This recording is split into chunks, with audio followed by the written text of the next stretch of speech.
কি হচ্ছে জানেন, শিরক হচ্ছে। যারা বিশ্বাস করে সকল ক্ষমতার উৎস জনগণ, এখানে আল্লাহর সাথে শিরক করা হয়। আর যারা বিশ্বাস করে সকল ক্ষমতার উৎস আল্লাহ, তাদেরকে ইমানদার বলা হয়। এখন আপনারা ইমানদার হয়ে মরতে চান নাকি মুশরিক হয়ে মরতে চান, কোনটা সিদ্ধান্ত নেন? ইমানদার হয়ে যদি মরতে চান তাহলে সৎ ও যোগ্য লোককে ভোট দিয়ে সেই সংসদে প্রেরণ করার পরে তারা বিল পাস করবে, আইন পাস করবে ওই সংবিধানকে পরিবর্তন করবার জন্য।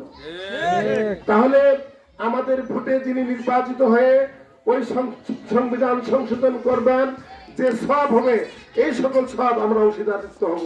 সুবহানাল্লাহ।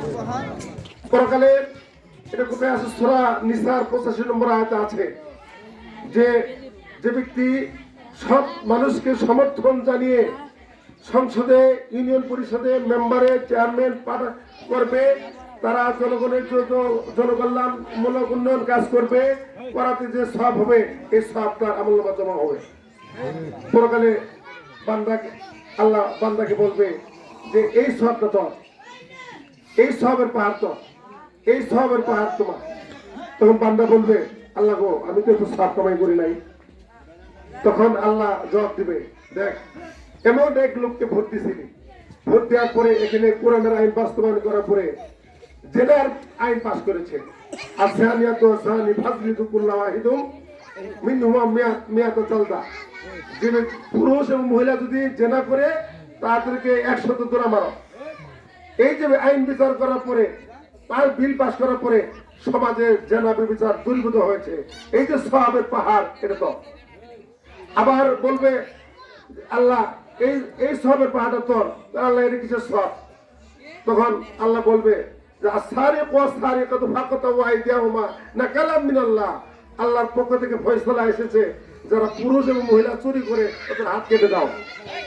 এই সব মানুষকে ভোট দেওয়ার পরে পার্লামেন্টে যায় চুরের বিচার আইন পাস করছে, এই সমাজে চুরি বন্ধ হয়েছে। এই যে সব, এই জন্য তোর সওয়াবের পাহাড়ের তো। আল্লাহ বলবে এতগুলি সওয়াব তোর, তুই জান্নাতে যা। সুবহানাল্লাহ। সে রাস্তা মাটি খায়, রাস্তার মারি কাটি খায় নাই, মসজিদের নামে বরাদ্দ আসছে, বরাদ্দ মারি খায় নাই, গর্ভবতী কার্ড আজকে নিতে গেলে 5,000 টাকা লাগে, লাগে কিনা? কর্মসূচি মানুষ আজকে দুঃখের সাথে বলতে হয়, ভাত মানে কাম করি ভাত খাবো, মাটি কাটি কর্মসূচি মাটি কাটি খাবো, এই কার্ডটা নিতে তার 2,000 টাকা লাগে, লাগে কিনা? আপনাদের এখানে হতে নেয় না, আমাদের ওদিকে আছে। হ্যাঁ, পুলিশ বাহিনী কার্ড, গর্ভবতী কার্ড, কর্মসূচি কার্ড, ভিজিএফ কার্ডের মধ্যে 10 কেজি চালের মধ্যে 6 কেজি 7 কেজি দেয় নাকি না? এই যে দুর্নীতি করলো, যারা তাদেরকে নির্বাচিত করলো, এই যে দুর্নীতি করার কারণে পেট ভেলো মেম্বার চেয়ারম্যানের, কিন্তু পাপের অংশীদার আপনি হলো। এই জন্য কিফলুম মিনহা নাসিবুম মিনহা, সৎকর্ম করলে আপনার সৎকর্ম অংশীদারিত্ব হবেন। আর যদি অপকর্ম করে আল্লাহ বলবে এই গুনার পাহাড়টা তোর। বান্দা বলবে আল্লাহ আমি তো এত গুনাহ করছি, ঠিক গুনাহ, এত গুনার পাহাড় তো করি নাই। বলে করস নাই, শোন, এমন এক সব লোককে ভোট দিয়েছিলি, রাস্তা মাটি কেটে খাইছে, সংসদে যা আইন পাস করছে, তফসিল মাহফিল হলে পারমিশন নেওয়া লাগবে, তফসিল মাহফিল কোরআনে তফসিল মাহফিল হলে 144 ধারা জারি হয় কিনা? আর আলেমুল আমাদেরকে মিথ্যা মামলা দিয়ে জেলে ভরানো। এই যে কষ্ট, আমাকে 2015 সালে 2রা ডিসেম্বরে গ্রেফতার করা হয়েছিল।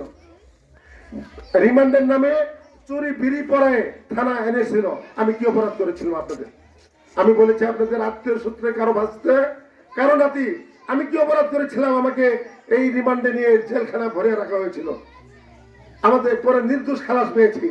এই যে যারা ভোট দিয়ে তাদেরকে নির্বাচিত করেছিলেন, শুধু ওই মন্ত্রী নয়, আপনারা যারা ভোট দিয়ে নৌকা মার্কা ভোট দিয়ে যারা এই তাকে সংসদে পাঠিয়েছিলেন, ওই পাপের ভাগে আমার সন্তানরা কান্দিছে, আমাকে রিমান্ডে নির্যাতন করেছে, আমার স্ত্রী কান্দিছে। 31,000 রিমান্ডের নামে নিয়ে